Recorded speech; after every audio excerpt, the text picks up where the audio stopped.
அனைவருக்கும் எமது அன்பான வணக்கங்கள்.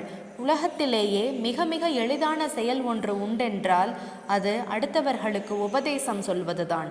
ஆனால் அதே உபதேசங்களின்படி தன்னால் நடக்க முடியுமா என்றால் பெரும்பாலானோரால் முடியும் என்று கூற இயலாது. அப்படி முடியும் என்று சொல்பவர்களில் கூட வெகு சிலரே உபதேசங்களின்படி நடந்தும் காண்பிப்பார். மற்றோரெல்லாம் பாரதியின் கூற்றுப்படி வாய்ச்சொல்லில் வீரர்தான். உலகம் முழுக்க கோடிக்கணக்கானவர்கள் மற்றவர்களுக்கு அறிவுரை சொல்லிக்கொண்டே இருக்கிறார்கள். ஆனால் லட்சத்தில் ஒருவர்தான் சொன்னபடி தானும் நடந்து காண்பிக்கிறார்கள். அப்படிப்பட்ட லட்சத்தில் ஏன் கோடியில் ஒருவர்தான் தேசப்பிதா மகாத்மா காந்தியடிகள் என்றால் அதுதான் நிஜம், நிரூபிக்கப்பட்ட நிஜமும் கூட.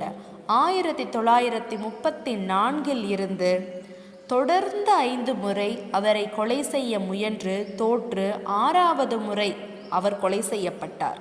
1948 ஜனவரி 30 அன்று ஒளிவு மறைவின்றி நாதுராம் கோட்சே என்ற ஒருவனால் சுட்டு கொல்லப்பட்டது மோகன்தாஸ் கரம்சந்த் காந்தியின் படுகொலை என்று கூறப்படுகிறது.